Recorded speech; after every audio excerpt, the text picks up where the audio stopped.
Hey, what's up, guys? Welcome back to another Famcast episode.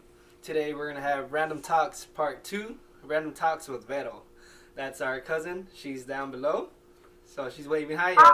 There you go. So yeah, we're going to do a Random Talk Part 2. I felt like the Random Talks, the first episode, I felt like it's pretty cool, pretty natural. Just us being us. So... so we're gonna kick off another episode for you guys. Nano, you have anything to say? Welcome, Vero! I'm so happy to have you here. Yeah. I know, thank you guys for inviting me to talk, because I feel really honored and included. Yeah, no, that's for sure. That's for sure. We're gonna try to get as many of our cousins as we can, friends, just... even random people that are just wanting to talk with us too. So, we're slowly but surely getting to everyone that we really want on this platform. So, Chris, because we're like talking about our lives and like different things, to get a conversation going, but also you're like documenting us. You know what I mean? Like, it's something to look back and be like, oh yeah, remember when this, like it's something, like a memory. And I think that's really cool. Because more than anything else, we'll be able to look back and, hopefully they'll be up and we'll be able to look back. Yeah. And, it's like a moment in time that you capture. So that's really cool. That's true. I never really seen it like that. I just seen it as just us up here on the internet, on YouTube, just talking. No, but that's cool. That's true. Like a little time lapse.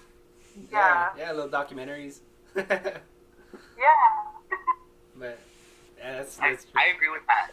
I agree with that simply because there's when I look, one of my favorite things about YouTube is that I can go back and watch the videos that I used to watch from some of my favorite YouTubers, some of the people that I would watch, just whether it's Marky Miller or Connor Franta, like to be able to go back when they started and see where they are today, it's pretty profound because you're capturing moments in their lives week by week after week, and we're not the same person we were yesterday. So let alone when we started the podcast and what we're gonna look like in the future. And also too, so yeah, like how Nano was saying, we can fall back and listen or watch the videos again. I know eventually I'm gonna end up watching the first video we ever came out with and just laugh at myself because I was like so nervous. It was so nerve-wracking. But yeah, it was very yeah, but no, I feel nervous now.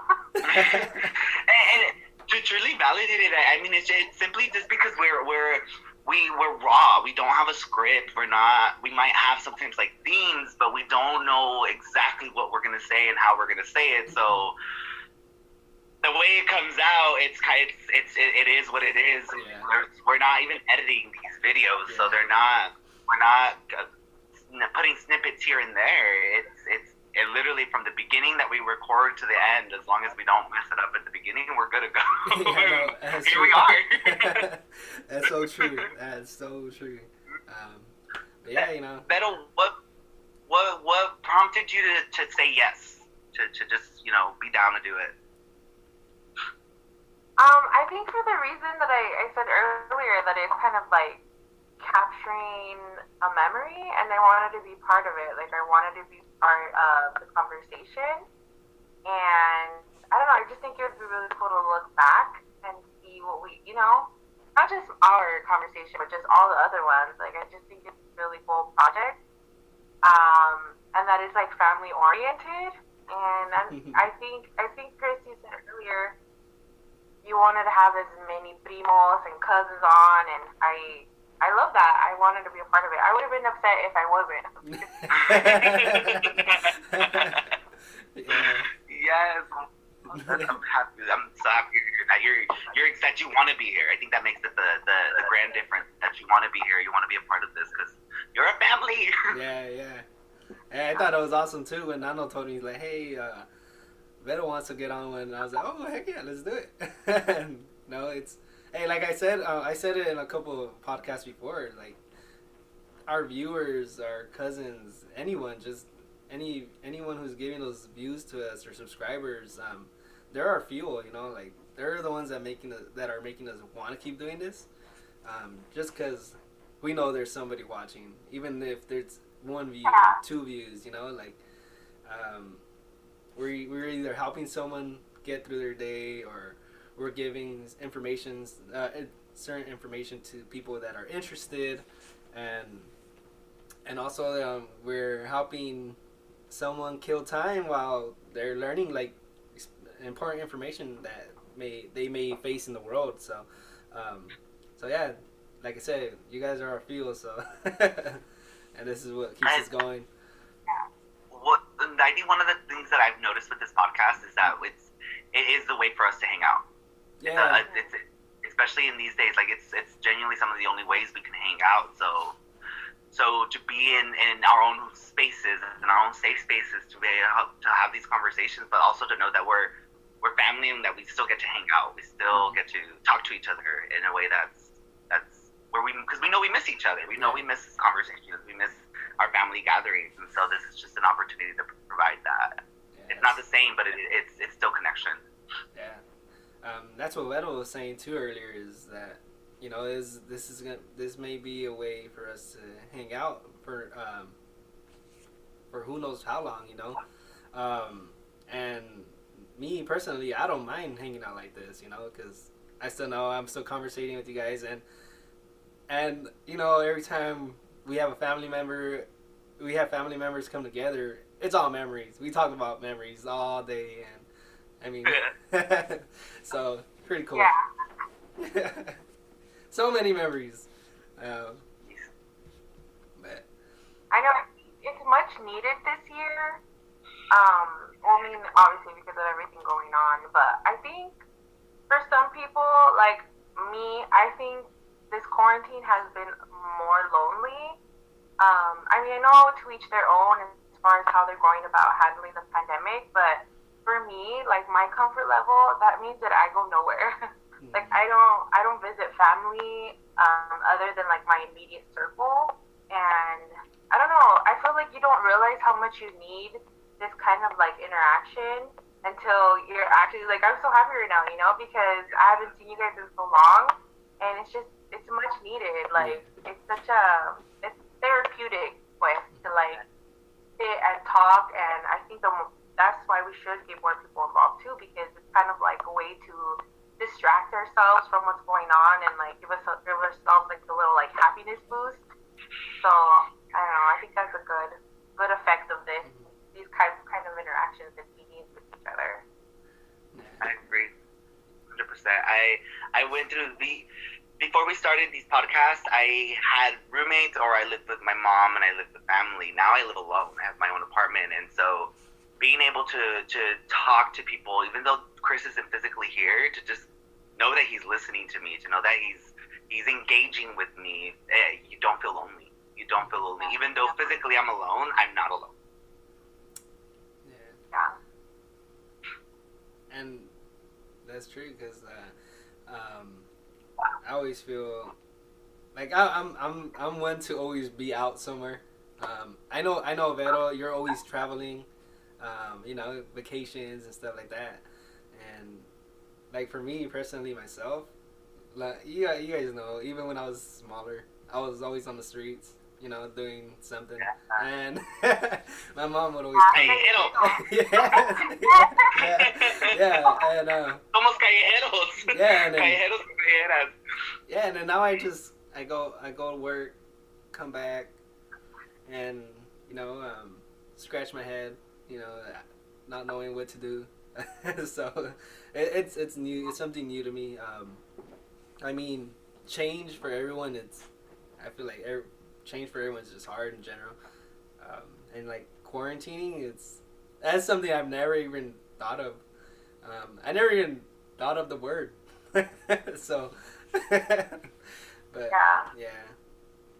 I know I miss, because every year I go on some type of vacation, usually a cruise because that's like my favorite type of vacation. It's to me, it's a perfect vacation because everything's like taken care of. But I don't know. It's really sad. I mean, obviously, even if I wanted to, they're not even. There's no ships that are leaving ports at the moment because of the pandemic. So yeah, it's been really hard because it's something that I plan my vacations in January just to have something to look forward to. Like I'll plan it for like September, October, November, one of those months. So it's been really hard. It's been bad. Like I feel like I don't have, not that I have anything to look forward to, but I do. I feel like a big chunk of what I'm usually excited for isn't here, and I'm like, oh, it feels kind of like sad and empty. Yeah. Yeah. It's a loss. It's a loss. It's a loss to an experience you would be having because you're not having. Yeah. And I think one of the I think that's sadness is the most normal, the most not normal. Let me rephrase that. It's the most validating experience, the most validating moment and emotion to the experience that we're experiencing because we're not. Me and Chris shared this before. Like, we provide great content doing this through Zoom, but when me and him are person to person, facing each other, it's a whole different energy, and our conversations become so much more different. I even think sometimes like I laugh differently when I'm in Zoom versus when I'm actually physically hanging out with y'all, and that's because there is this absence. There's an absence. I think it's important to recognize that, but also to recognize that it's linked to a value that we have. It's linked to something that we know it's important to us. Yeah. This is different. Hopefully soon everything comes back to normal, or somewhat normal. And supposedly there's that vaccine. I forgot what farm. I forgot who it was that had I think it was like 95% effective or something like that. They said it was supposed to drop tomorrow, if anything, Friday. So. Oh wow. Yeah. But who knows? I mean, see how the trials go and all that. If it is what it is, then well, just hope. But I don't know. If it were to become available, would you take it? Like, would you get vaccinated? Would you be one of the first, or would you wait? You know what? What would you do? You know what? I've spoke to a couple of doctors, and there's this one doctor I talked to about conspiracy theories a lot, and he got me thinking, like, should I or should I not, because of what he says. Basically says his theory is it's a way for them to implant something in our bodies and like find ways or having control of us and like basically monitor every step we take and stuff like that. So then I was just like, he told me that, and I was like, you know what? I mean, it's possible. I don't know. But now I think twice about it. I was just like, you know what? Yeah, I'm gonna do it. But then now I'm like, nah, I'm not gonna do it. But yeah, like I said before in other podcasts, I'm one. Someone can tell me something and I'll be like, I'll believe it until someone else tells me like no, this is this reason, but who knows? I would kind of be interested in taking it though. Who knows though? Gotta wait until that day comes. I've asked myself a couple of times because I know that a lot of the individuals that are participating in these studies, a lot of them are volunteers, and so like, well, would I want to volunteer for something like that? And selfishly, no. Like, there's a part of me that does feel like, well, maybe it wouldn't be a bad idea because I do. Who knows? Maybe it is something that's going to be effective, but. And 95% sounds super promising versus other types of vaccines that we have. But I think also that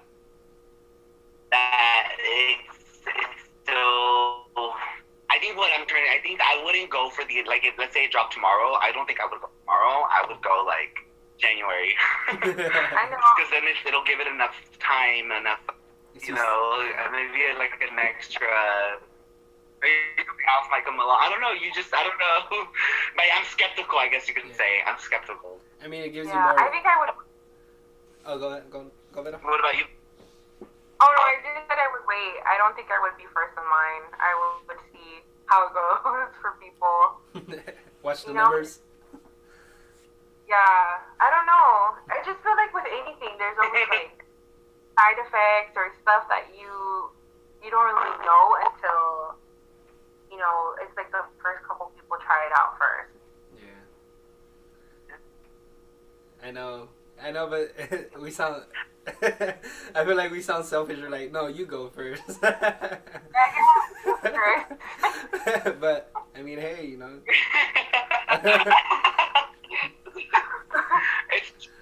it kind of does sound like that, but I think that, like, I'm totally gonna pick on Tweety, but, like, remember when we were younger and, like, Tweety was just always down to do these things that, like, we weren't down to do. So it made it worth it because although I wanted to go and run the way he wanted to run, I learned that, maybe I'm not going to do that. I'm going to be precautious. Or when iba yo también. It's that. I mean, I think precautious, like, my cousins taught me that, gotta let someone else go first. And if it works, it's effective, then yeah, but if that's not the case, then I have to admit, like, I'm glad he didn't go first. Yeah, it's hard to answer that, because a part of me says yes, I'll do it, but then a part of me is telling me like no, like I said, like how you said, I want to see what happens to that guy first, or that. So, but yeah, I don't know, but they say that that's how we're gonna get back to normal is like vaccination. Mm-hmm. So I don't know. It's just one of the unknowns. I think that is what scares me the most. We've been in this pandemic, this quarantine for so many months, but for me, it's like the unknown. Like, if they were to have said in the beginning, like, oh, we're gonna have a pandemic, we're all gonna have to quarantine for 9 months, and then that's it, I would have been like, okay, there's an end to all of this. Yeah. But I think that's the difficult part for me is that I don't know. Like, none of us know when things will get back to, like, normal. And I think that's what gives me the most anxiety to, like, not be able to know when things will be better. And a lot of people like to play the blame game. Like, oh, it's those people that don't wear masks. It's those people that are going out and partying. But it's like, at the end of the day, we still don't know how things will go or what would happen. And I don't know. It's frustrating. Yeah, but... it is. It is frustrating. Like I said, like I was one to always be out, and this just, and like how you're saying, like we don't know if this vaccine that they say they're gonna drop soon doesn't help or doesn't make any changes, then that's when, like how you're saying, like we're stuck again. We're like, so what's gonna happen now? We're gonna have to wait a whole other 2 or 3 months, and and not see family members like face to face, and not go out to travel, and enjoy yourself, and and stuff like that. I think that's what it is. Where like you don't know, and it's like then you start losing hope, and that's when people start feeling like like nothing is ever gonna be the same anymore. And it just lost hope. I feel like you're right. That's how people lose hope, and it's important to stay mindful about that, because that's like because it's an isolating experience and you were losing hope. It's important to find silver lining, and to recognize that there's choices we can make there are when things are out of control, when things that are happening are out of our control, focus on what we can control. That's our ability to take a deep breath, or to to find my pocket of joy in my safe environment. There was something I was gonna go off along that, but I don't know where I'm going with it. Yeah, I think in the beginning of everything, I would get so mad, like, with people. Like, you know, I would get on Snapchat or Instagram and just, even, I mean, I still see that, but in the beginning, it would make me really mad. Like, what are you doing? Like, you know, like, funneling all my anger and frustration towards what I was seeing on social media. And to an extent, it's still frustrating, but I think it just took a toll on my mental health to be on Snapchat, be like, hey, what are you doing at my grandma's house? Like, you're not supposed to be there.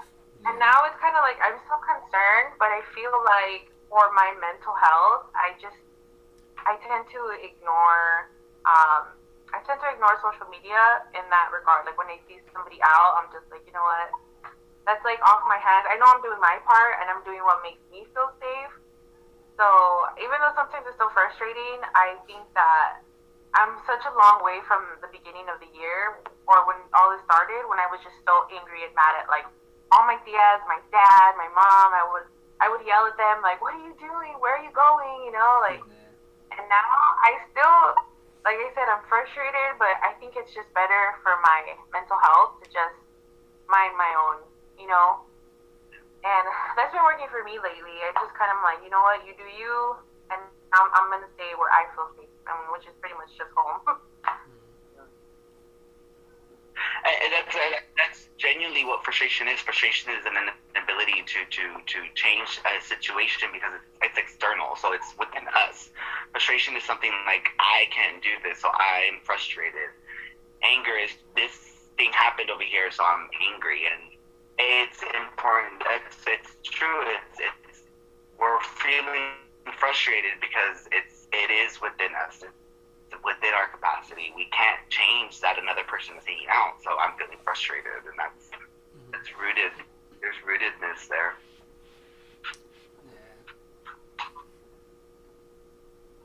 Yeah, like for Thanksgiving. And to really validate, like I just hope that. Oh, sorry. Go ahead. What was that? Oh no, I was just saying for Thanksgiving, like I'm gonna stay home and we're gonna just do and I think that I was really mad about people gathering and hanging out at my grandma's house and stuff. Now it's kind of, I don't know, like it comes to the point where it's like you don't even want to know. You know, you just kind of want to like let them do what they're gonna do, and I'm gonna be over here and just try to like not talk about it, because it's just like that overthinking that really gets you, especially with all the unknown. And I think for me, like part of the reason, I know a lot of people are like, oh, you know, it's just a cold and it's not too bad, but it's like one of the things is like you don't know how it's gonna affect like you personally. Yeah. You know. And people are like, oh, it's 99.9% like survival rate, and I'm like, yeah, well, what if you're that 0.1%? You know, it would be me. Like, you know, I don't know. That's what scares me. Like, I don't know how my body's gonna react to it. Yeah. You know, I could be one of the bad. You know what? When they say like 99.9% the survival rate on it, when they talk about that, I don't look at the percentage. I look at like the depth, like how many people have passed, because that's what matters. Like, you know, like even though it's a 99.9% of people that are gonna survive it, you got to realize that there's so many of us in the world. That's why these numbers are so high, and if it was, I feel like if there's less of us in the world, then that survival rate would cut down to like 50s, 60s, 70s, because I don't know. That's why I look at at how many people have passed and stuff, because that's what really matters. Because I feel like the 99 I feel when they put percentage on something, they're drifting away from what has happened. From people who have passed on, so then so it's like, I look more at the, like I said, the death rate than the survival, because in reality, Yeah, that's because what. people say that it's like, so the what, the 0.1% or the 1% don't matter. And Exactly. it's like, they Yeah. do matter. And it could have been less, even less than that, you know? If people did more of their part, you know? It could have been less people. Yeah. I think that in our first episode we talked about how it is selfish for folks to not take precautions simply because it's like there's folks who are immune to this and or to are spreading this and are not experiencing symptoms. I know some of the folks that I spoke with that have contracted COVID their bodies just don't feel the same afterwards. So they'll have levels of tiredness that, or they might not have the exact same taste buds that they had before, or simply that they when they have experienced like a headache, it's a stronger, intense headache because your body's not the same. It's not in its same immunity that it had prior to COVID-19, and so it's important to there are it's important to be precautious because you might be young and we might be young and strong, but that's not something that we're always going to have. And so when we got COVID, it's already something that's going to be damaging to us if we do make it out of this. So it's important to, I think sometimes fearing the unknown is what's going to keep us safe. Yeah. Anxiety is what's going to safe because we're trying to gather information and it's the only way. It's our body trying to survive. It's trying to gather information and make decisions in the present. And if we're staying safe and we're validating that for ourselves, we're actually utilizing our anxiety in the most positive way. And that's your anxiety is doing what it's meant to do. Keep you safe. Yeah. Keep you safe for doing one call. Yeah. I don't know. I hope something happens soon. I mean, something positive. Just to give everyone some uplifting, just to uplift everybody, the whole world. But we'll see. I don't know. Let's do that something, y'all. Yeah, but it's interesting how everything happened this year. COVID and everything, but I feel like there's just so much all at once. I don't understand. That's what we were talking about in our podcast. We felt like it was ways for us to keep us glued to something else than what really, really matters. I don't know, because I think in the last podcast, the random talks, I told Nano whatever happened to that asteroid that was supposed to hit Earth and on that totally I don't know. I haven't heard anything about it till this day, and I kind of want to hear something about it. But wow. I never even heard of it. Yeah, no, you never heard. It was supposed to hit on election day. Yeah, but I don't know. I feel like it was. Yeah. To think of COVID as a distraction. Yeah. I think Pekin was here the other day. I think it was him. He said something that COVID was engineered, man-made to, distract us from other stuff that was happening. I totally believe it. Everywhere, it's always COVID, always. Yeah. Even if something else happens, it's you'll get 10 seconds and then it's back to the pandemic. Mm-hmm. I've heard so many things that, COVID being engineered. I heard supposedly that it started here. Someone was working in a lab here, creating this virus, and someone found out that someone was working on that in the States. And so what happened was, they told him that, or him or her, whoever it was, that you shouldn't be working on that here. So then they supposedly sent someone from here to go work on the same virus at Wuhan, and started spreading. And I don't know. I've heard all kinds of different theories on it, but who knows?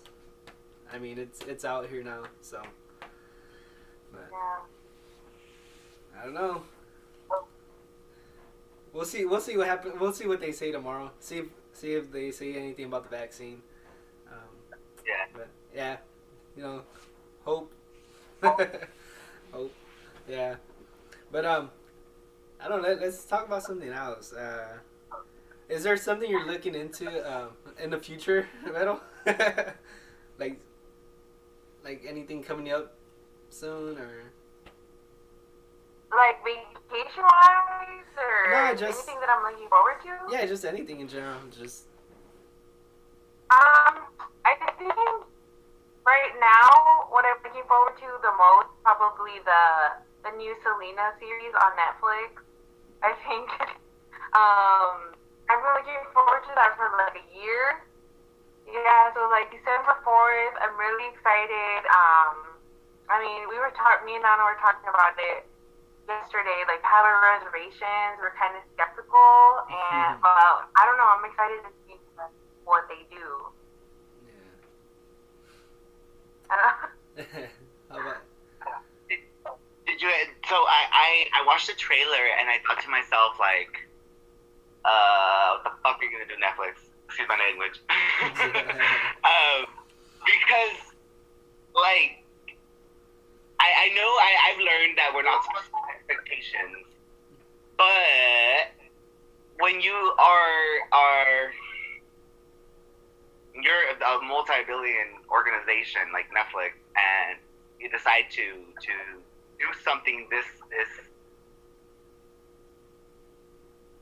you decide to represent someone that is so significant to a community that you want to. I like me personally being a part of the community. I think to myself like, okay, please do disrespect. Please use precaution. And also a level of me is like I found myself being like, oh yay, finally we're getting representation. And I think to myself like, no. I'm gonna still hold them accountable to like the lack of representation for all the years. And so please do it respectfully. Please do it in a way that's good and validating to the experience of the human that you're doing this for, but also to the community that this human is loved by. The like Selena said, it was never something that was going to be able to have been successful if it wasn't for the fans. And so to truly respect and honor the fans, I think is important for Netflix to keep in mind. But to honor the family, to honor Selena, to honor the legacy. I'm so curious.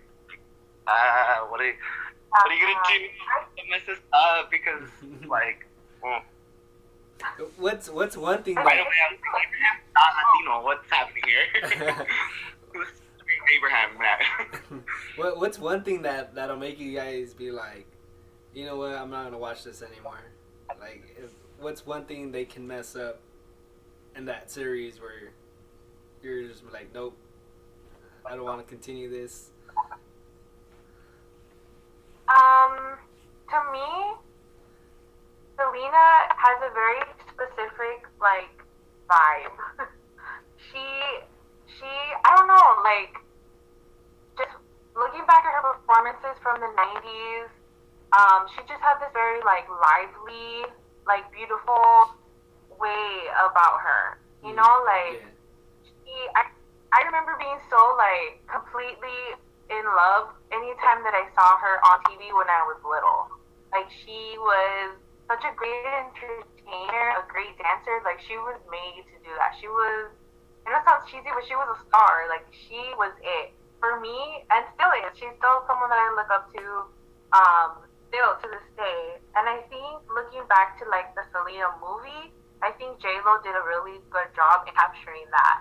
Capturing her spirit, her essence. You know, like, she doesn't look exactly like Selena, and I think that's not the point, because a lot of people are upset that the new actress, I don't know her last name, but her name is Christian.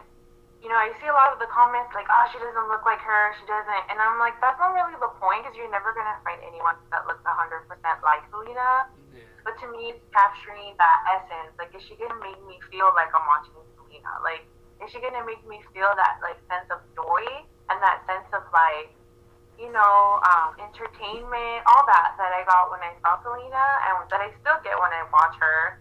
And I think that would be a big one for me, that if I'm watching it and it feels like flat, it feels like it's not her. you know, and I think that's what I'm gonna be looking out for, to see if the new actress captures her spirit, you know, because that's such a big part of, you know, watching a movie like the Selena movie where J-Lo did like a really good job, in my opinion, in capturing that essence, you know, because no one's ever going to be just like Selena, but it's like, can you dance like her? Can you move like her? Can you make, like, all of us 90s, you know, I'm speaking specifically to like our age group that grew up watching her. Like, am I gonna feel like that again? And that's what I'm looking for. What about you, Nano? Is there something you're looking for specifically? The performances is really what's gonna make it or break it for me, because I love watching her performance and hearing her voice. And I know one thing that I valued that the movie did, the producers of the movie, is that they didn't use J-Lo's voice. They used Selena's voice to make the music for the movie. And so if they change that, they shift that, there's something about that to me that I feel like if it is someone else's voice, then I want to see the costumes. I want to see that entertainment, because Selena did have a specific energy, a specific I think even like a specific humbleness that she brought into her music. To really capture that is like Nano music has always been something that has been seen for men, and Selena broke those barriers, and that took so much strength to be able to do something like that. But can Netflix truly represent that in the way their production is? Because we're not only talking right now about women empowerment, but we're talking about Latina women, Latina women, and women that have pioneered breaking barriers. Something like Jenny Rivera did this, Selena did this. So like, it's really important for me to still see that in a series I'm gonna watch, because it's like a homage. It's paying an homage to a person's legacy, and an homage to a time in our lives that I want to say really brought us together. I've learned that it doesn't matter if you're from the 60s and the 70s, and it doesn't matter if you're barely being born yesterday or 2 years ago. You're gonna know, if you're a part of our family, you're gonna know Selena, and it's gonna be a way to connect with our family, because that's the music just brings back to the DJ days when the lights were all everywhere, the smog machine, and we were all dancing. Yeah. And so, and we would dance, we would sing these songs, sing these lyrics, and we can close our eyes and capture the movie, or we can close our eyes and capture those live performances that we've seen. Or like, I know, like, when I would talk to my mom and my Nina, like, they would talk about like going to the remate and buying the CD. Or my Nina used to work at the remate, and I used to work at selling CDs. So when I hear these moments and these memories, I think to myself, like, how is Netflix going to truly capture this? Because this is like a movement in terms of what Selena was to our community. It's more profound than that. I can't think of a word. Yeah, I think that's very true. I think Selena was really important for me growing up, because I was able to see myself in her. Just as like a Latina, but more specifically than Latina, more specifically than like, you know, Mexican American, you know, this, and there's a scene in the movie, and I know you guys know what I'm talking about, when the dad Abraham is like, you know, it's exhausting being Mexican American. Yeah. You have to be more Mexican, more American than American, and it's really true. I think Selena really captured that for me, in the sense that I was able to identify with somebody, you know, like somebody who didn't speak Spanish so perfectly, someone who struggled to, you know, speak it, someone who was, you know, that saying, ni de aquí ni de allá, you know, you're like in the middle. And that's kind of been the theme of my whole life, really, to just really try to find a space for you. Mm-hmm. And Selena was that for me. Like, growing up, you know, you guys know, my dad, he's a DJ now, but he always had, like, the setup. He always had, like, the bocinas. he always had like those binders, the zip up binders, like full of Yeah. pages of CDs. Like he always had music, and my dad had like a lot of the Selena CDs, and I felt like they were mine, even though they weren't, because they were his. But I felt like that was, and that's what it was for me. That's why when I hear Bidi Bam Bam or Amor Prohibido, those first few notes take me right back because it's such a safe space for me. It's somewhere that I felt like, wow, this music is for me. And I had not, Selena is the first artist that made me feel that way. And I mean, growing up in early March too, you don't really feel out of place necessarily because, well, most of us are Mexican. I grew up with some Filipino friends, but I never felt like, oh my gosh, I feel so out of place. Selena really came back into my life significantly in college because I was looking at it. I was looking to feel that safety. I was able to like identify with her again. Living in San Francisco, and especially in my major, being a humanities and women and gender studies, um, there wasn't a lot of brown people. There wasn't a lot of like Mexicans, let alone like Chicanas. I was pretty much the only one in those programs at that time. So I reconnected hard with Selena and her music in my college days.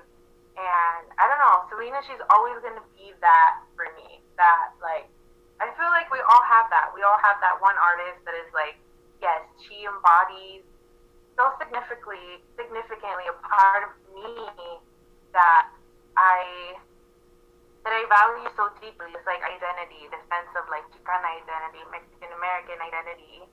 And some people will be like, oh, she's, when you say like, oh, I love Selena, and it's like, oh yeah, you love, Beady Beady Bam Bam. It's like, no, like it's so much more than that. And I feel like it's not just me. It's a lot of girls, a lot of boys that grew up watching her. So I feel like that's why this Netflix series, there's a lot on my shoulders. I feel there's a lot riding on this to see like how it's gonna come together. Yeah, it sounds like what Selena means to you. It is like it's not it's that she's your she was like how can I say this? Not just an idol, but basically like saying if she did it, I can do it in the same society. Where we weren't accepted by the Americans here, and when we go to Mexico, we don't speak their tongue fluently, and we're not accepted there. So you seen her sing and doing things that you didn't expect a Mexican American to do in the States, gave you that push. And if Netflix fails that on you, like to basically represent who she was in real life, then it's like just a loss. You just lose it. You just lose all the memories, that empowerment that she had on not just women but also men who watched her, and Yeah. But yeah, I mean me. Oh no, go ahead. Oh no, I was just going to say that Netflix like is. I mean, it's not just some little production company making a series about Selena. Netflix is a big deal. It's very part of our culture. Like, who doesn't have a Netflix account? Like it's so accessible. Everyone has it. It's like right there. So for them to take on a project like Selena, it's a big deal because, like me and Nano were saying, like, are you gonna do it justice? Is it gonna be good enough? And I've seen that commentary, like, oh, well, we should be happy that they're even doing a series about brown people, or they're even, representing us in the first place. But like, no, we still have to hold them accountable. We still have to make sure that the story that they're telling is, representative to her her life, but also like makes us feel like, I don't know, makes us feel everything that I explained earlier. Makes us feel hope and joy, and makes us feel seen. You know, Yes. and I don't know. I just think it's a lot. I have very high expectations, but at the same time, I don't want to have them too high because I don't want to feel disappointed. Yeah. I don't want to be let down. You know, but to be honest, from what I've seen, the trailers, I'm a little bit skeptical. I feel like the actors they chose, actually, I'm wrong. I hope I'm wrong, but I feel like the actors they chose isn't it's not capturing Selena as far as like physically the way that I would have appreciated, because Selena's I mean, maybe this is a different conversation but it's still relevant. Selena's body to me was a big deal because the 90s specifically, and they very much like the standard of beauty in the 90s was like super skinny, you know, white, blonde. You know, thinking back to like a lot of my magazines and my catalogs, like that was the standard of beauty, to be like super thin, white, of course, to have like blonde hair. And so Selena was just all none of that, you know. You know, her body was a big deal, I think, and that she had like a butt and hips and thighs, and that was super important for us to see. I think, at least for me, as like a little girl, to be like, oh look at that type of body. I mean, she wasn't fat or anything, but she was different. She was not like this big figure type of body that was definitely like idealized in the 90s. And I don't know, I feel like they didn't get that one part quite right. I don't know. What do you think about that, Nano? I didn't like. I didn't. The for Abraham is the person that I didn't feel fit the character so well. And I think even the acting of the people, when as soon as I heard their voice, I was like, wait, where's the the rasp to the accent of the speaking Spanish? No, eso no escuché. Y me quedé con las esperanzas de like, are they gonna bring in Abraham's reality? You know, his struggle of being too much, trying to be too Mexican and trying to be too American because our society doesn't accept us where we are. I think that is. It's only a trailer. I want to remind myself it's only a trailer. It's going to be a whole series. We'll see what happens, how it develops out. But with this initial one, it brought skepticalness because I know even just simply with Abraham that the character didn't fit what I know as Abraham, strong but also passionate about his roots, and to understand that like. Yeah, we might have grown up like me. I can honestly say my English is a lot better than my Spanish, but I don't lose sight of my Spanish. It doesn't mean I don't stop practicing my Spanish. Simplemente es que mi español no me suena como mi inglés me suena. And I felt like when I was watching the trailer and I kept hearing Abraham's voice, and I was like, why does it sound like a white boy? Why does it sound like a white boy? I know. Yeah. I find myself like, people have told me like, well, you realize you sound white too, right? And I'm like, really? Okay, I guess. That would be a really interesting conversation to talk about what does it even mean, like sound white? Like what does that mean? What does sound white? But I think that's one of the concerns about the Selena series is that, you know, we hope that it doesn't get too like whitewashed. You know what I'm saying? Like, I read a commentary on Instagram about it, saying like, oh, well, maybe they chose an actress who was like lighter skinned and like skinnier than Selena was because they want like white girls to see themselves in her too. And I was just like, I mean, I can see that, but it's like, I feel like she's ours. Like everyone can enjoy her, but I feel like that was so important to get it right, to get like her body, her skin tone. I feel like that's something that they shouldn't have overlooked. And I mean, I'm still gonna watch, but I'm gonna be watching with like a little bit of skepticism and hoping hoping that it's not too whitewashed and that it's like a true representation of her and what she needs for us.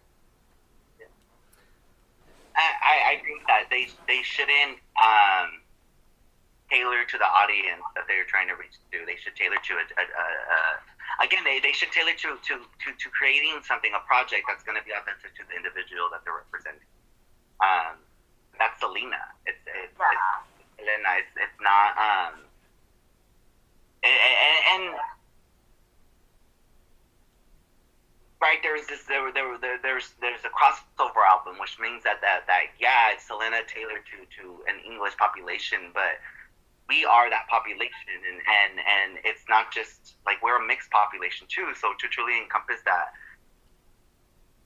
like don't rewrite the script to fit the script of today. You know, keep it original, keep it what it was, and yeah, I get tailoring it, but I think bringing it on a platform like Netflix is that already tailored. That way, you know, because it's already on Netflix, it's already reaching the audience. Don't change it. Don't change it. Do you guys feel like Netflix took on a bigger project than they expected? I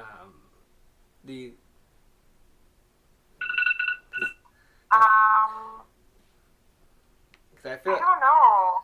I feel like this is. I feel like what you guys are saying, like how her physique, they wanted her very slim and beautiful and stuff. Well, she was beautiful, but like how you guys, like how I'm saying, like you guys were saying about her, how they paid attention more to the physique rather than her reality and her like life, like her life story. And I feel like what they're doing is they're trying to draw attention to just for the views. I feel like it's just more for the view rather than to show the life she lived. And, and I think like my favorite part, or not my favorite, but like from the movie, I really did enjoy the first few, like, you know, because, you know, in the movie, she's a little girl, and it's kind of telling a little bit of how, like, Selena y los Dinos, like, got started. And from what I'm seeing from the trailer, I think they're going to focus more on that. Like, it's not just going to be, like, Selena as an adult. I think they are focusing more on, like, the progression, like, from being really young, and like even like her, because she was a singer even in like the 80s and stuff, but she didn't really come into prominence until maybe like the 90s, the early 90s, I would say, especially with like her hits like Como La Flor and Amor Prohibido, where the movie really like highlighted that success. I feel like the show is supposed to show even more of like her life in the beginning, like as a little girl, and just starting Selena y los Dinos, and like what that was like, you know, the struggle of trying to be a female kind of artist, you know, in the 80s. So that would be that is interesting. I do appreciate that they're gonna focus on that more. I'm excited to see how they tell that story. And from what I've read, I think Suzette, her sister, is involved or was involved with the production. But they're not just going on like, you know, they didn't just take the project and run with it. From my understanding, they are working with the family. At least Suzette, that I know, maybe even her dad. So I know that they have some input from the family. I just didn't know how much, you know, or how much Suzette had, how much involved they were. Oh, that's cool. That's cool that they did that then. I mean, yeah, it would be kind of dumb if they didn't have any input and just went off with what they seen themselves. But, man, imagine that. I'm curious to hear what you guys have to say. I know we were talking about this earlier, Chris, where I think you weren't even alive during Selena's. Yeah. And the same time Selena was alive. But because we hold her so definitely. I know me and you, Nano, we love Selena, and Queen. there's this debate, not debate, but it's a conversation that I see online a lot that I've even had with, friends and family, is like how much is too much? Like, is there ever gonna get to a point where they're just gonna let Selena be, like her image, just let it rest, or is it gonna continue to be what it is now? Like, they continue to use her image, like her life stories, um, like where they're gonna continue to make, content, continue to make merchandise, continue to make money. Like, let's just say how it is, to profit off of her, even though she's been gone for so long. Like, what do you think about that? Do you think that it's too much? Do you think that it's ever gonna get to a point where everyone's gonna be burnt out on it? What do you think about that? Um, yeah. Personally, when I think about that, is when I feel like how you were saying, she's a like long living legend, especially for the Hispanic community. Um, and I feel like they won't let let her rest, as in how you're saying, like, just not just let it be like that, because I look at Tupac. Same thing with Tupac. I mean, he spoke words to people, and he gave them hope. And like Selena, for you, she gave you hope in being a Chicana in this gringo society. And it's, and that's how I feel like for her image to die, like, or to rest, it won't happen. I feel like it's, I mean, she affected so many communities, yeah, she affected like so many communities in a positive way, same way as Tupac. He, same thing, he affected so many, he influenced a lot of communities in positive ways as well. And yeah, I feel like they won't they won't let her rest like that. So Yeah. I agree. I think the legend never dies. And one thing that I know that I've learned, that if you do something with the perspective of love, natural love, that never dies. Simply because when you do something with love, it's connected to another individual, and that individual does not you die. And that's just the way love works. The energy of love works that way. And so, for somebody like Selena, I think that, yeah, the media can overdo it. I think it's the same with any artist, any legend. But I also think that it's because they're catering to an audience that made that person who they were in the first place, the fans. And the fans, I can say, are, I mean, like me, I found myself points in my life where I'm like, oh my God, I'm like so obsessive over this. But then I find myself being like, well, it's because I feel identity. I feel something that I suppressed. So because I suppressed it, it's now that I'm liberated, it's passionate. It's so much more passionate, and that passion is just so much more stronger, that I know that anytime I hear Amor Prohibido, I'm gonna think of all of these experiences that I had, that I think to myself, like, oh my God, like this person was beyond their time. And when you are beyond your time, you break barriers that are cross generations. And I think that Selena, because Selena did something like that, but also was true to the spirit of Tejano music, and Tejano music has been around for centuries. Like, that's not just something that's going to be erased. And because she's la reina de eso, again, queens don't die. Queens live on forever, and we embody that by even doing something like a podcast today. Like, it's going to be on YouTube, and focus on our theme today is Selena. And so it's like, even us, we're portraying this narrative of an individual that is no longer with us today, and it's been more than 20 years, and that's so it just encompasses that that spirit of love that will never die. Spirit of love that will never. Yeah, the media might overdo it, but Selena. Yeah, and another thing too is, like me, I hope her she never dies. I hope their memories, their things they have accomplished, and, like all that. I hope they never die, and I'm sure they won't. But another thing too is like there's ways to do that without taking things for granted from her, because there's a lot of people that are out there creating like shirts and stuff like that, and they're not doing it because they want her to keep on living. It's because there's money involved and they know it's gonna sell, and and I feel like that's where it goes like I don't believe in that. Like, if you want to tell her story, tell the story, keep it alive, but don't use her, or don't use any celebrity that has passed on.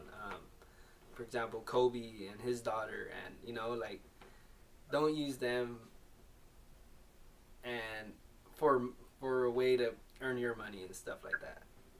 And I feel like there's a lot. That's a lot of things. A lot of that happens with when someone passes on, especially someone big, a big name like Kobe, Tupac, Selena, etc. So many people, and some people take it for granted and take advantage, and they start trying to make money off of it. And I think that's bad. Yeah, like I feel like Selena was I mean, she was always popular, but I feel like within the past couple years she got even more popular. Like, she's everywhere. With her, I feel like it. I mean, not that that's what started it, but I remember being kind of surprised when they did a MAC collection with Selena, like the MAC makeup. They did like a collection with Selena, like using her. I mean, it was a collaboration with Suzette, Selena's sister, but they did like a whole Selena like lipstick and I think it was lipstick and blood. I mean, it was a whole makeup thing. And I remember when it was first announced, I was just like, "What? That's cool," because I hadn't seen her so mainstream before. It was kind of like sudden for me to see her everywhere again. And I remember too, even this was a couple years ago, but I was at Target and I saw a shirt with Selena on it, and I was just like, okay, now this is super mainstream. Like, I know Selena had always been popular, at least within our community, but to see it at Target, I was like, whoa, this is crazy. I hadn't seen it to that level. Yeah. What's funny? One time I was hanging out with some of my friends from high school, and we were just hanging out. It was a while that I've hung out with them, and we're just catching up. And we were barbecuing, and one of my friends' brothers had walked up, and he had a Selena shirt on, and I was like,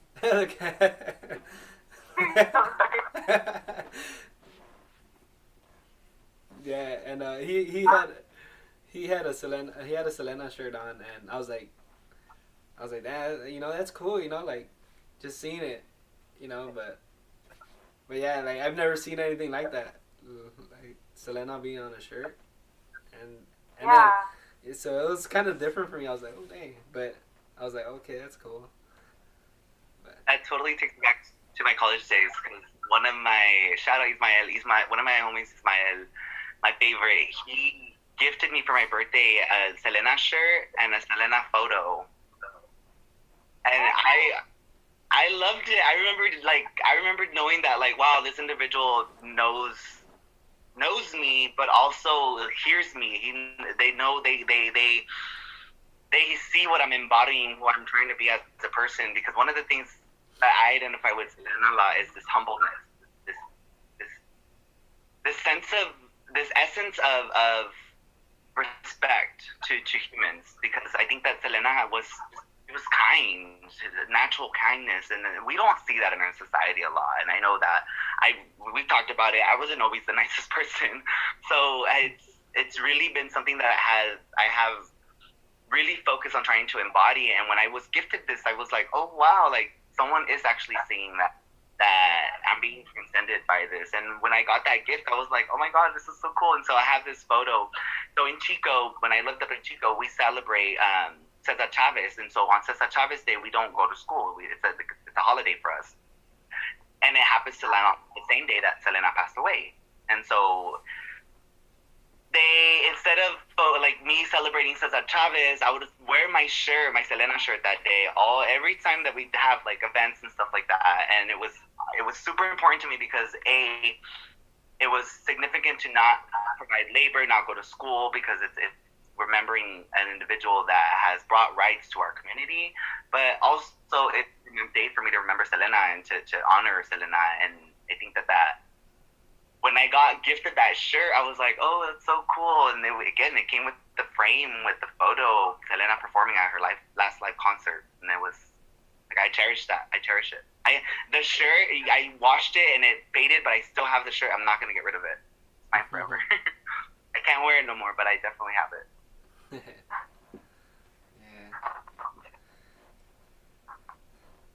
Sorry, my cat's blocking my light. Is it Pepper? Hi, Pepper! No, it's Huey. Huey! Sorry. What's up, Huey? Huey, what's your favorite Selena song? Huey.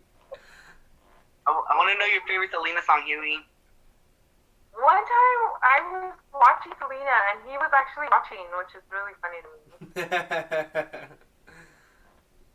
I used to have a fish. It was one of my old roommates' fish, and we kind of like carried it together. But anywho, it was when I was living in the dorms, and I would listen to Selena and Jenny, and I would just like go, like, the fish would just go back and forth while I would be listening to Selena and Jenny. It was really, really cool. So yeah, we'll connect to this music as well.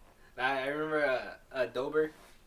When we had Dober, he would go to sleep to reggae music. And, yeah, we'll just throw on some like just random reggae, you know. I don't know. It just had to, as long as the rhythm was reggae, you know, just the beat, the bass, everything was a reggae beat.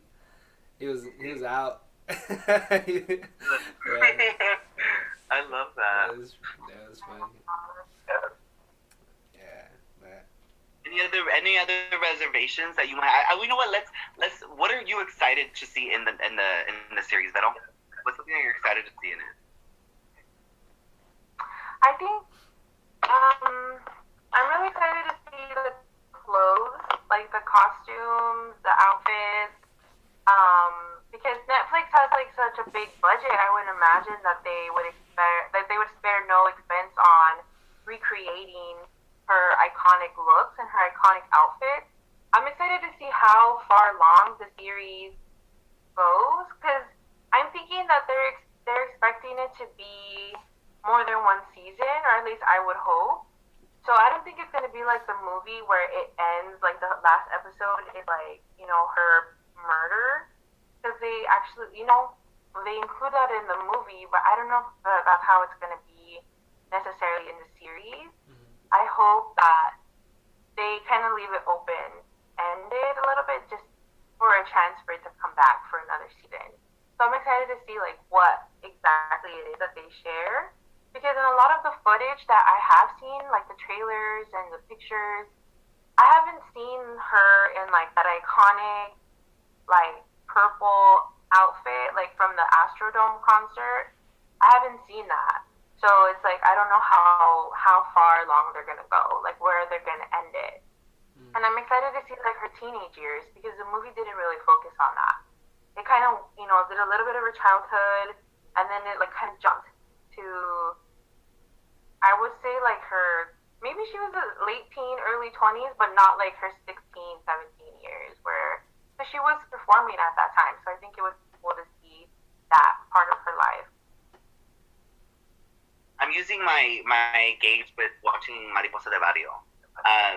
Mariposa de Barrio, prior to watching that, I I hadn't known and learned so much about Jenny Rivera just from what my family extent, like my Nina, my mom, and Nana, what they've shared with me, and then little by little, I knew that she liked to make tacos because there's this funny story that I have with my mom about tacos. But other than that, I did it, and I knew that this person had experienced a lot of trauma. I just didn't understand to what capacity or what level of, to the detail, I guess you can say, about it. And so when I watched the Mariposa de Barrio, the novela series, I thought to myself, like, oh my gosh, I wish I knew this about this individual, not only while they were alive, but even throughout their passing in the years to come, because that is what makes a human, resiliency is what makes a human thrive. I genuinely believe that, and I wish that in her, I love that in Mariposa de Barrio, I was able to finally get something like that, a piece of a human that navigated their stardom, navigated who they are as a person, their resiliency. Jenny Rivera was such a prominent figure for women who experience domestic violence, and has provided the Love Foundation for these women to feel empowered, because she was one of those women. She is a survivor of the experience, and when I learned that throughout the series, and it really captured all of it before she had any kind of success. She was, she went to college, she was a real estate agent and all of that stuff.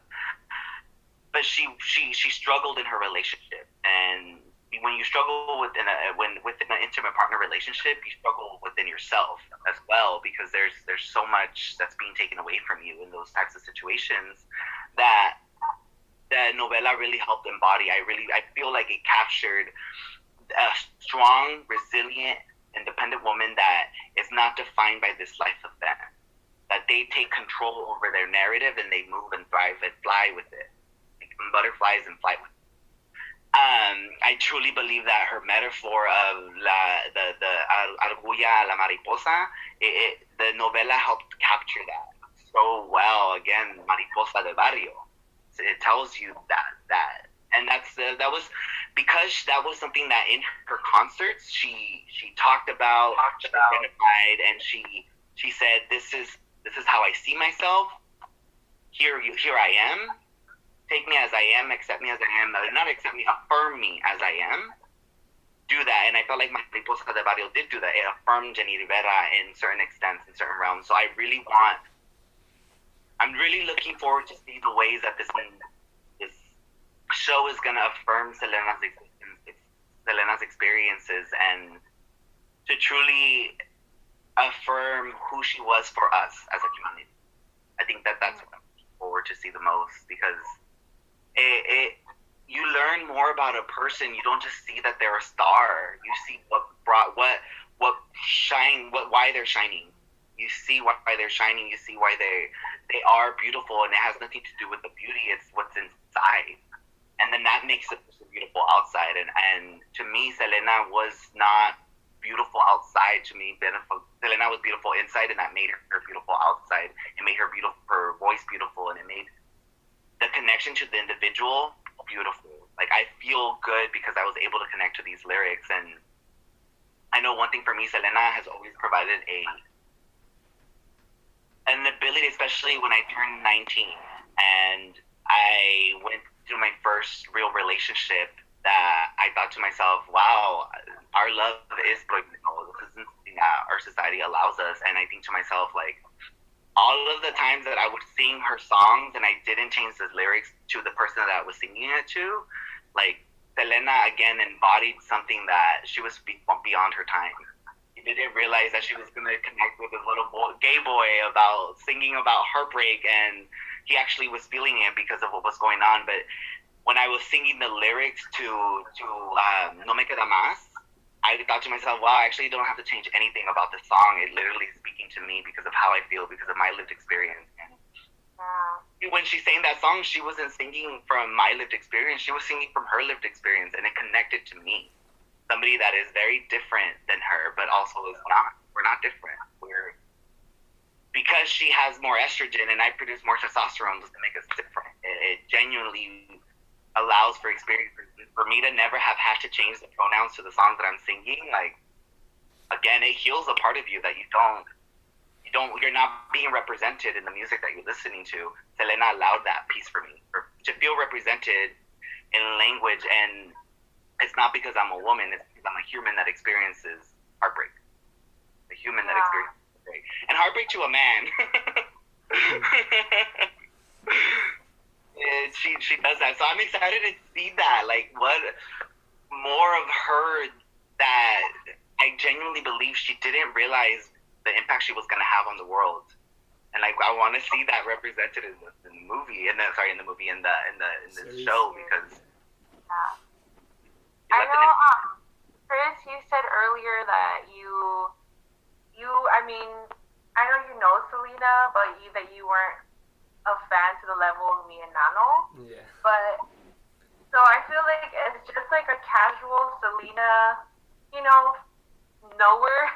Like, do you think the whole series, or do you think it's not catching your attention, or do you think you'll look into it just to kind of see how it goes? Or I don't know, I'm curious because I don't know anyone. I haven't asked anyone that's not a super Selena fan.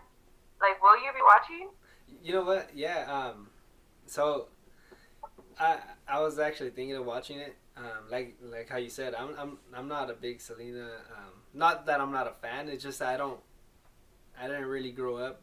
I mean, I grew up listening to her, like in family parties, stuff like that, and I seen you guys having fun while her music was playing and stuff, you know. And I heard the talks, you guys having talks about her, you know, like she was like a superstar, you know. Nano says she's a queen and stuff like that. Like me, I think I am gonna watch it, and what I'm gonna be looking forward to when I'm watching is everything you guys were saying. If the actor can actually basically have her personality, her vibe. Vero was saying, have her vibe and stuff like that, and hopefully I can connect to a way you guys connect to her, or find something that I can connect to either her family, like how her family came up, and I don't know, like just something like that, because I'm sure there's something in the series that might catch my attention that I can relate to, and if I do watch it, that's probably that's my main focus, because like I said, I don't really know much about her,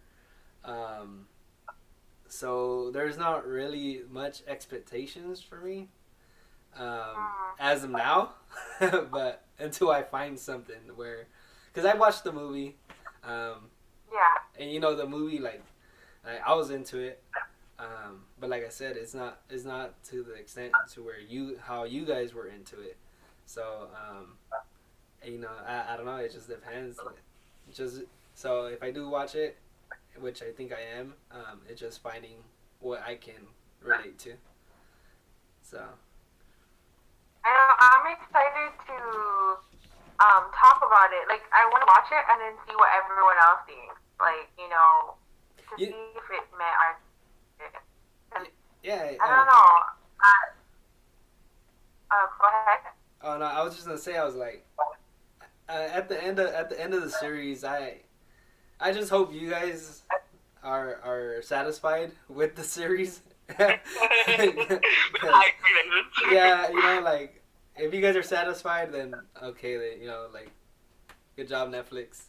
But, we'll have to reconvene after the series, and once we all watch it, we can do an episode of like our reaction and have like a conversation about what our thoughts were and stuff like that. Yeah, that'd be cool. I think that, especially because we did this, it's gonna make it to see like what did Netflix do, how did we feel about it, and because I know I always like I like to be a positive person, so I always like to, even if it's an experience that I think like, oh, I didn't really care for this, I'll find something positive out of it, and even if it is simple representation of our community, okay, I'll do that. But that's already there.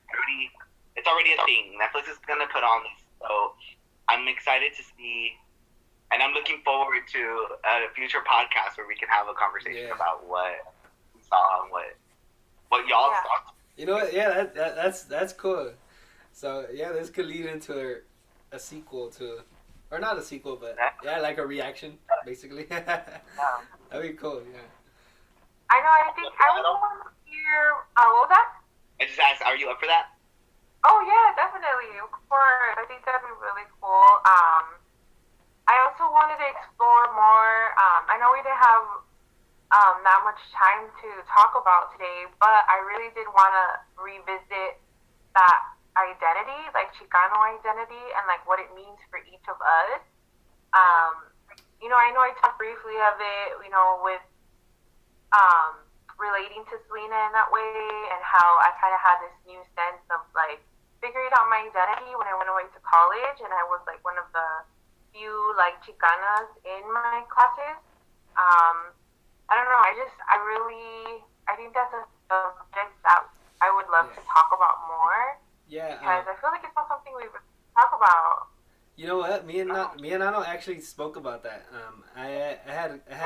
Yeah, I had asked him. I was like, if he was willing to do an episode on Chicano movement and the history of it, and also like basically what I was gonna open up with is asking everyone who's on the episode, ask them like, what does Chicano, the word Chicano, mean to you, and everyone explained that word, like, and what it means to them, and basically that cracks the ice to start conversating about the movement, the forgotten thing, like just the forgotten history of it, and just like, but yeah, me and Nano spoke about that before, so that's cool. So hey, we have another one. We have Vero who's interested as well. So this is music in my ears right now because like and I think like a conversation like that encompasses like it needs to be just more than Chris and I. Yeah. Like we need to have more insight, more Chicanas and more Chicanos because like we're only two perspectives. Like we need more folks to really validate and encompass like, because I'm even asking myself like, okay, what does Chicano mean to you? And I think like, oh wow, that's a profound question because there is so much that like me, I have to admit, like growing up, I didn't feel Chicano. I didn't feel like that was something that I embodied because I didn't know that it wasn't derogatory, the term, and B, that it was something that I was going to be able to identify with because I never saw myself as, because society told me that I wasn't a man, I didn't see myself that way. And so to reclaim the term Chicano for me, myself, I think of myself as like, okay, now I do see why Chicanos are valiente. And because I'm valiente, because the world told me to be somebody that I obviously am not, but I'm obviously am who I am. I stand in my truth, and you can't tell me that my parents don't come from Mexico. You can't do that. You can't tell me that I don't speak Spanish, porque si lo entiendo, hasta lo puedo leer y te puedo mandar letras en español, mensajes en español. O sea, eso para mí. So I think like when I now that I do identify as Chicano, I think like a lot of that word, we have to overcome a lot. Yeah. We have to overcome a lot of obstacles, and so I like strength, vulnerability, and courage are the three things that come to me when I think of Chicano or Chicana. Since we're on the Chicano topic, back in the days, and like it was like the 1960s and stuff. During those times, there's different organizations that were formed by different Chicano groups, and there was this one Chicano, this Mexican American group that was formed, and they're called the Mexican American Generation, and they were basically a group formed that basically believed in what the Americans told them to not believe in their culture, that our culture is like just be ashamed of them. We're poor. and in order for them to be accepted in the American society, they would have to live the way they live. And the Mexican American generation basically believed in that, and believed that our culture wasn't good, our culture was poor, they were violent, and basically they didn't have to accept it. And that's when all kinds of other activists that Chicano activists started saying like, hey, like, what are you guys doing? Like, they're fighting for their culture to be around in the states, and there's there was Chicanos or Mexican Americans at the time saying like, you know what, I don't want to, I want to be accepted by the Americans, I don't want to be accepted by my culture. And that the Mexican American generation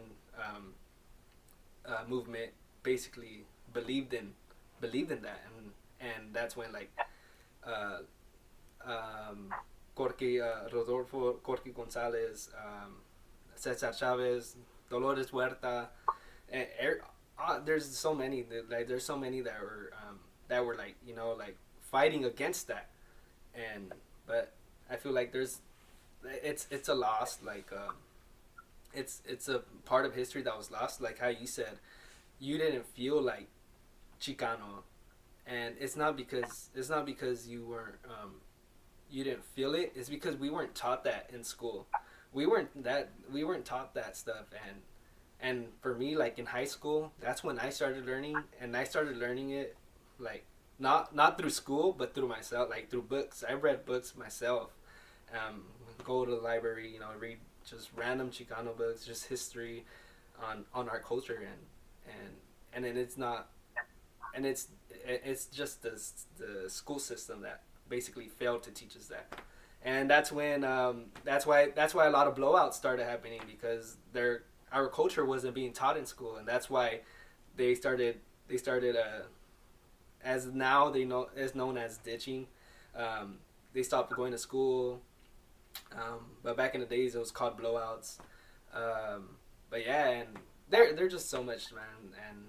And I feel like right now I try to teach Denise's like little brother about the movement, just because I felt like it was something I really wish I was taught like from middle school, high school, because you know it's our culture, and they did this for us. So I feel like we should keep continuing the education on our culture. So yeah, I didn't start learning. I'm sorry, Nano. No, go for it. No, I was just gonna say I didn't even learn about the Chicano movement or any of that. I mean, I knew very little, but it wasn't until college and then through my own research and reading as well. I just always thought it was funny because, you know, I would be reading about it in San Francisco, and of course Delano came up a lot, like with Cesar Chavez, like of course, like Delano was kind of like the focal point, and then too, you know, the Filipinos who were part of the movement too. Mm-hmm. I learned all that after, and I'm like, I went to Delano High School, and I'd never even heard of any of it, you know. And I think that's a shame. It should be part of the curriculum in our high school. We should have in Delano High School.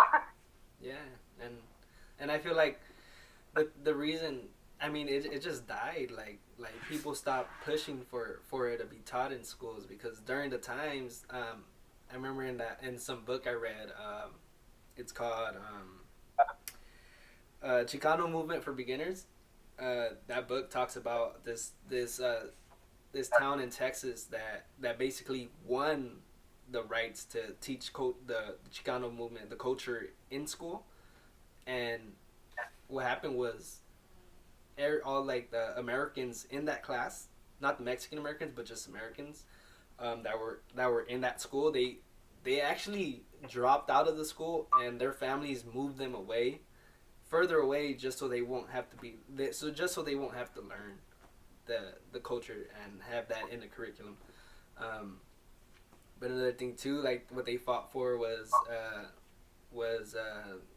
in order for them to teach, they wanted to be taught our culture, but they didn't want just random teachers up there. They wanted actual people who were educated on it and teach them what needs to be taught, because I feel right now like there's a lot of things in history that's being taught that shouldn't be, well, should be taught, but there's other things in history that are not taught that we should know, that we need to know, because it's just one-sided.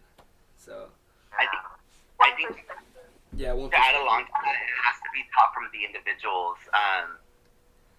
I think oftentimes, one of the things that I learned specifically with me, why I felt so invisible growing up, is because I didn't always, again, I didn't identify with feeling Mexicano, and I didn't identify with being a man. But I learned that our history is hidden from us. I identify as LGBTQ+, and so within my understanding of my history, I had no history. There's nobody in our family that taught me what it was like to be gay, what it was like to be within a community that has rooted historical trauma.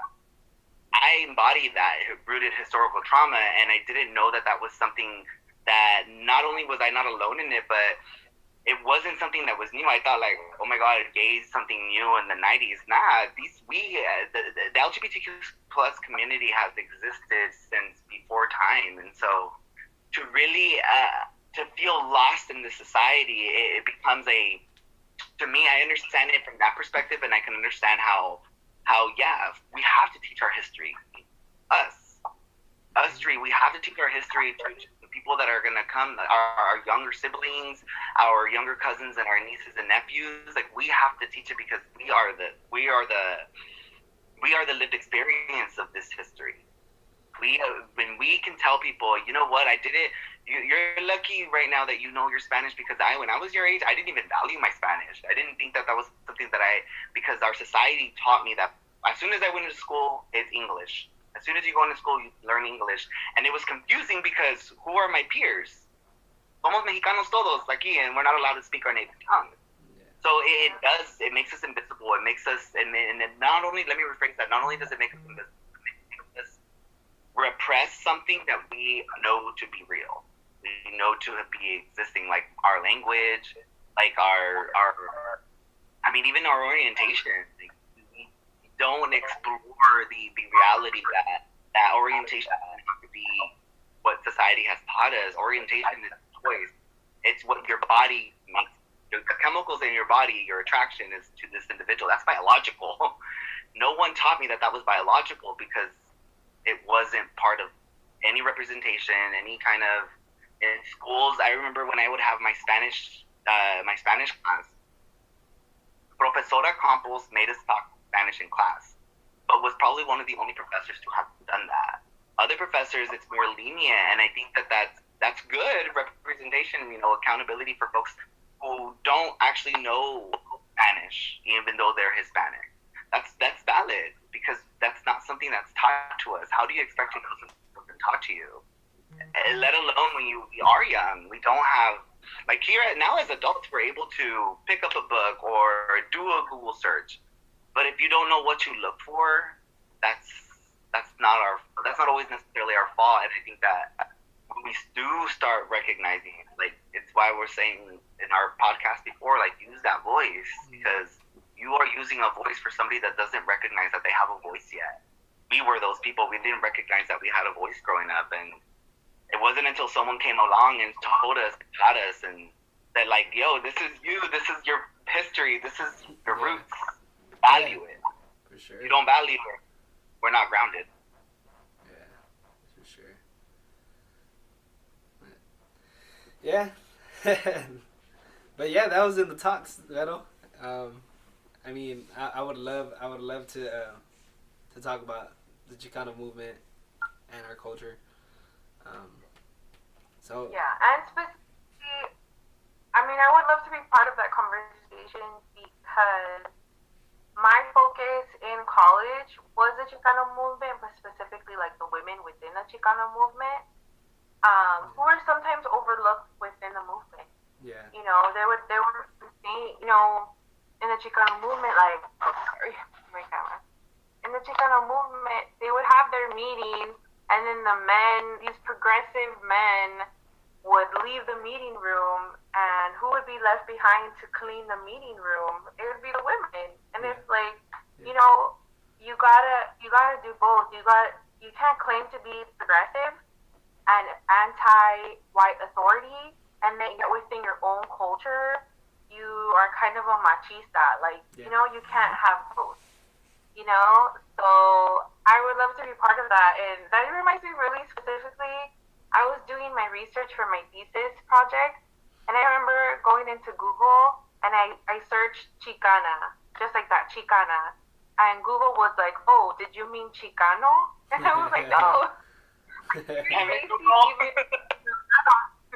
Like, you're erasing, you know, the women that were involved in the movement. So I think it's important to also talk about the women, because even the most progressive of men in that Chicano movement were kind of sometimes overlooking the women. You know, Yeah. that was its own battle of its own within that movement. So Yeah. I think it'd be cool to bring that perspective. Yeah, and I remember a part where in that book that I told you guys about, it talks about that, how these women, and eventually these women started to the Chicanas, they started to they actually drifted away from the men's movement, and they created their own movement, and it was basically they fought for their voice to be heard, not just for them to be used to cook, clean, because they were there. They would make food for all the meetings when everyone would come in, you know, and these guys. Make all the coffee. Yeah, and you know, and when I read that in the book, like I've thought about it, you know, like when I always, and I remember talking to you, Nano, where I told you, like, I don't like people or men who think a woman should clean and have food ready every day, when she works the same amount of hours as he does and comes home at the same time as he does, and so when I read that part of the book, I was like, I was happy for these Chicanas who moved out of that movement and created their own, so they get their voice out. Because me personally, I hate machistas. I don't Yeah. I don't, yeah, so yeah, that's gonna be awesome. That's gonna be awesome. But a wise woman once taught me, and it's not for verbatim, but that's along the lines of, when a man does his part, they're not helping, they're doing their part. yeah. Shout out, man. Yeah. Like, wait, did I say that? Along the lines, it's along the lines. It's not like I said, it's not for verbatim, but it genuinely encompasses that. Like, when we're doing our job, we're not helping. We're doing our job with what we're supposed to be doing, and when we're not making space for ourselves to say, you know, I need to take a step back. We're not playing the part. We're not helping. I'm trying to say, we're not helping. We have to help by taking our accountability within ourselves. We're only helping ourselves when we do our part. We're not helping anybody else. We're helping ourselves. And so when you do your part, you're recognizing that you play a role. You play a critical role, and then you start humanizing the roles that are around you. Now it's a team. Now it's community. Yeah. Now it's Yeah, because by saying, like, oh, you need to help your wife, you need to help your girlfriend, by saying helping, you're implying that it's her responsibility anyway, and then you should just be nice by helping her. And it's like, no, it's not help, it's doing your part. Yeah. You know, like you said, Donald, like I had said about that, like, you know, I've heard people comment to me, like, you know, because Juan does do a lot, you know, we're a team, so he does a lot around the house, and we work together, and I've had people say, like, oh, that's so nice that he helps you, and I'm like, he's not helping me, he's doing what he should be doing, you know, like, washing the dishes is not helping when it's also your dishes, you're just doing your part. Exactly. And I think that's something that more couples need to understand, like, it's not up to the woman to do everything, and then you're just going to help just to be nice. No, that's, you know, you should take pride in your home, and, you know, it's teamwork. Yeah, exactly. And I think that's more, you're just more successful that way. Yeah. Even within the Chicano movement, like when the men and women did work together, there was more success, more sense of accomplishment for everyone, not just the men, not just the women. Yeah, exactly. Yeah. Yep. Yeah, I think we can say a lot about that. I grew up, cause my dad. I know you guys know he has very traditional views of women's roles and men's roles, and I think that's something we can really explore and talk about how we saw things growing up, how we are now, and how we take those roles as adults and how we see it. Because I think that my dad's ideas really influenced how I feel now. Very like against it, very against like machista, because I kind of grew up with it, and it makes me feel even more strongly about it. Because I saw it a lot growing up. Yeah, and like how you say that, the same way when I see my mom, it's like the opposite thing. I see her and I'm just like you shouldn't be struggling like this, like like it shouldn't just be you, and that's why women, I don't know, women in the world, a man wouldn't be nothing without a woman. Like they're everything. Literally our existence, like you and I, Chris, we have estrogen, and that's because we have that X chromosome that allows us to have it, and it's a gift. It's a gift that we want to value, because we could not be alive today if it wasn't for the women that brought us to this world, and that goes to all three of us. We could not be alive today if it wasn't for our mothers. We could not be alive today if it wasn't for our grandmother, and we could not be alive today if it wasn't for that great grandmother. Yep. And so we come from a line of strong women, yes, for sure, but we have to remember to value and hold space for what we learned within those experiences, because like that's where the beautifulness comes in. Like a lot of times I like to think of myself as like I wasn't raised by a lot of times I wasn't just raised by my mom. I was raised by my mom and her sisters.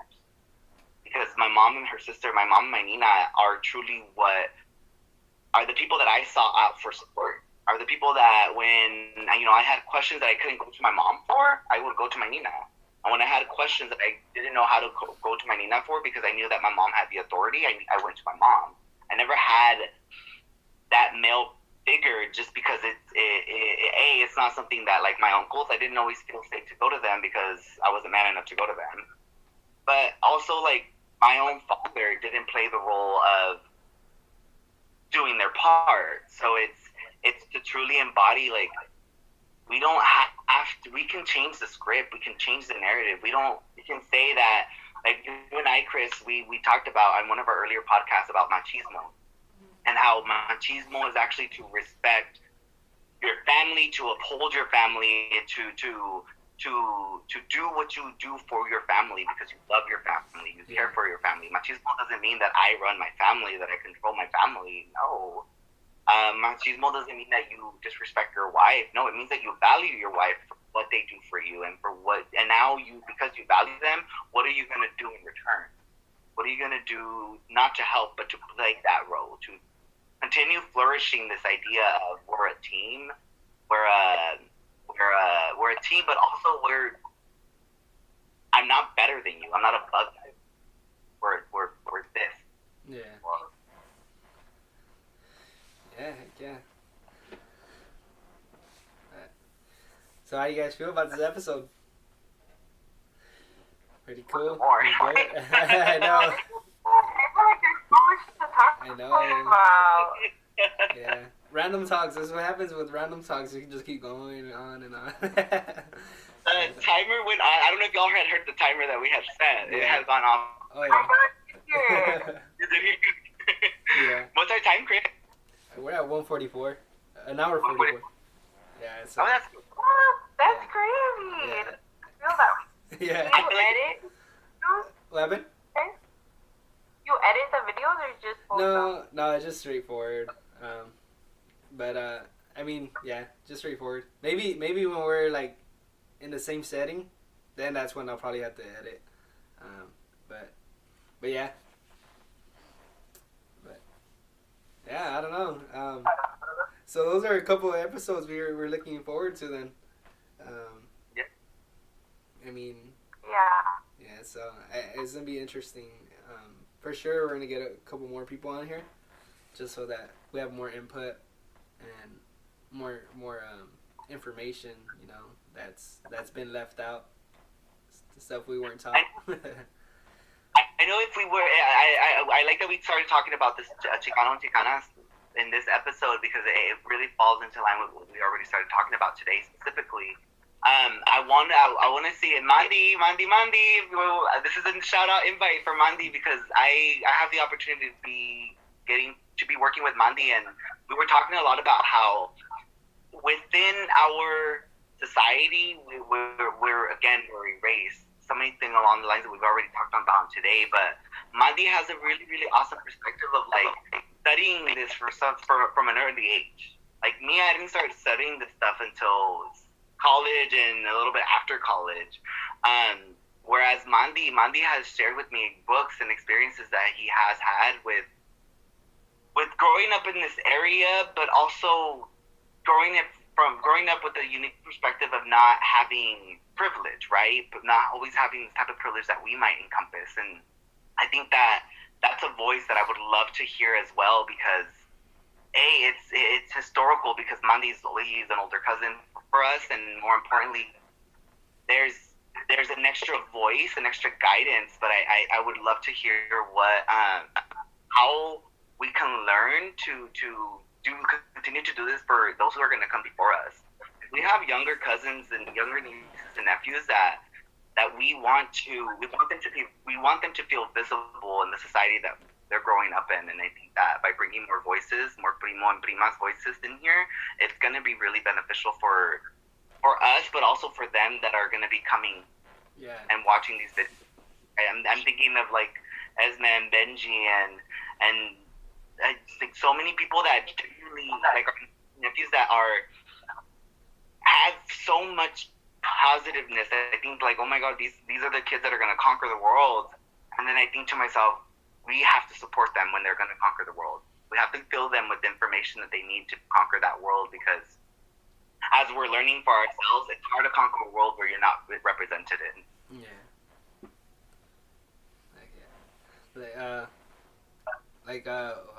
Immortal Technique once said, in the mind of a child is where the revolution begins. So, I mean, yeah, it's, and then, you know, like how you're saying, you know, Benji, Esme, all the others, the Nicolas. Yeah. Yeah, but yeah, man, I'm looking forward to that. I can't wait. I want to talk about culture, so. Yeah, you guys. I know. I want to talk about. Well, I didn't bring it up this time, but how I still feel it. Sometimes I'll forget, like, oh yeah, you know, your identity as a Chicana, ni de aquí, ni de allá. But then you have moments where you're like, oh shoot, like I feel that so deeply, and that for me was on the Disney cruise I went on last year.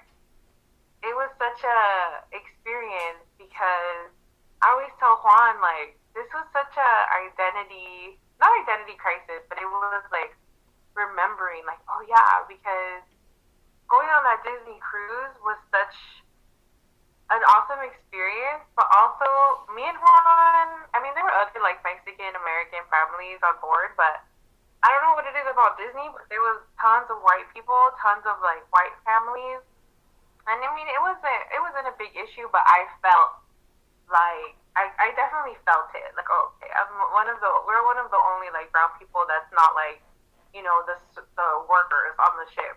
Mm-hmm. And then we dock in Cabo San Lucas, and we get off, and I'm just like, wow, I feel really white. I feel really un-Mexican right now, you know? Because you go to like Mexico, like it's supposed to be the motherland, and I kind of felt out of place a little bit. Yeah. Like my Spanish, I stumbled on my words, and I was just like, dude. So it was like on the ship, I felt really brown, and then I get off in Mexico, and I feel not Mexican enough, and I feel like that is exactly what it is to be Chicano, Chicano, Chicana. yeah. It's like that that cruise embodied it for me. Yeah. Dang. I can only imagine. Yeah. For me, it was going to Chico. Like growing up in Early Mar, I did like I can genuinely say I was whitewashed.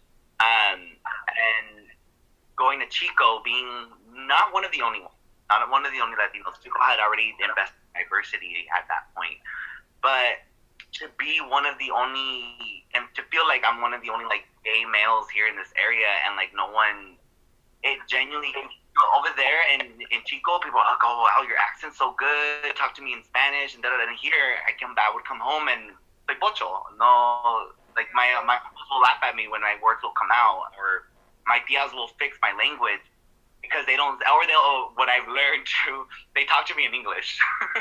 I've learned that I have tias that talk to me in English, and I'm like, oh my god, this is so crazy to me. But then I go back to Chico and like, I was a referral for Spanish speaking clients. I was a referral for anything that translations, anything like that. I was the resource, and then I would move back. I would go back, visit back home and family, and think like, oh my god, I'm the white one here. I'm the one that's white, and it's I'm the one that's white. No, I don't even know how to describe the feeling because it's damned over here, but then over here you're seen differently, and that's just it's the reality of the circumstance. Like people just see you differently. Yeah. Well, and same thing for me. When I'm at work, my Spanish is very fluent. Like I can talk to a patient very fluently in Spanish, and I can tell the patient what the provider, the doctor is saying word for word, and but that's me at work. When I come home, like you said, I'm pocho too. You know, like I'll be like you know, like saying words that are not even supposed to be coming before I say a certain thing, you know, and Denise and then they you know they kind of make fun of me about it, but I got used to it. I mean I'm still learning, but yeah. Another thing too, there's times where I'll be playing games and we'll be playing against like these guys from Mexico and stuff, and they're like talking smack because our we have an accent, and it's funny, you know, like, but I don't know, it's crazy, but yeah, you guys. And I think lastly, what I'll say, I think because when I went to school, I started reading a lot of books and articles and by authors that I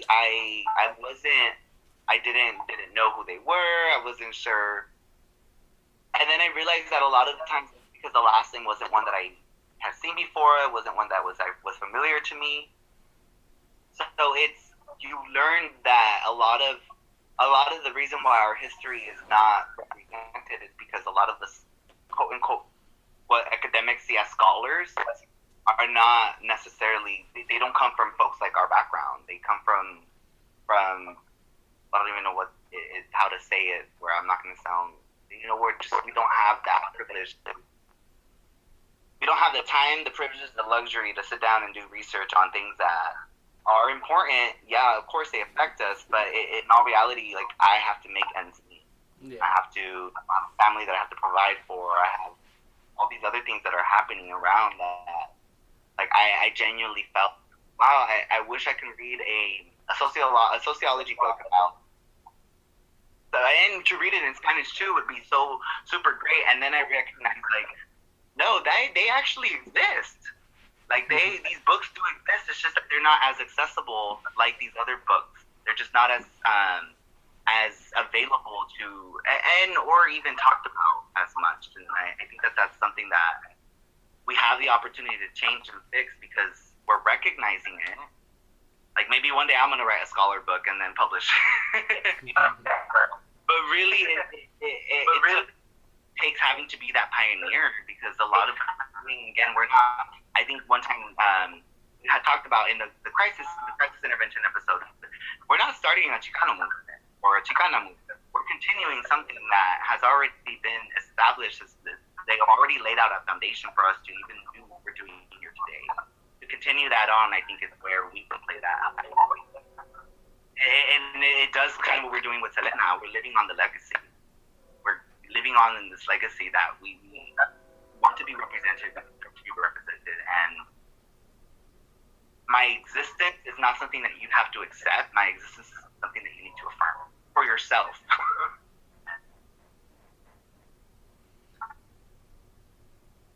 I think Vero.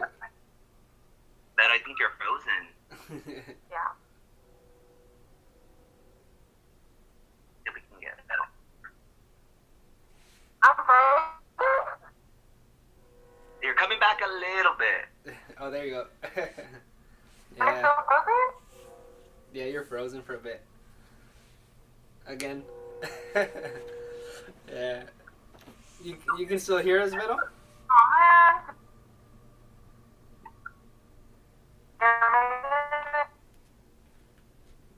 Let me see. Can I hear you? Can you hear me? Yeah, we can hear you a little bit. Kind of. Yeah. You know, we can end it right here. Let's see. Let's see if she comes back. I'm getting my...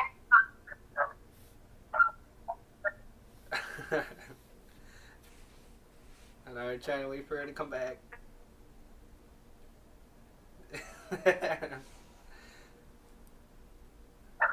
Oh man. I did that. Oh, you did that? Oh, okay. You wanna? Okay, there you go. All right, cool. There you go. I think my internet's not great right now. What was that? Oh, I said my internet's not that great right now. Oh, okay. All right. Yeah, we'll end it. Yeah, we'll end it. We'll end it right here. Just Okay. Yeah. So good content so far. Yeah. Yeah. So we're gonna bring number 2 to y'all. We're gonna do another random talk with Vero, and we're gonna talk so much more about the Chicana movement and how we can bring to the movement. Yeah. So yeah. So those are. Are we gonna random talk it or no? We're gonna actually do the Chicana movement, right? Like an episode specifically on it. Yeah. Okay. Cool. Yeah. Right before we head out, I want to thank you guys for viewing our platform, our YouTube channel, and I want to thank Vero for coming in on this video. You know, slowly but surely we're gonna start getting more and more cousins in, even friends and stuff.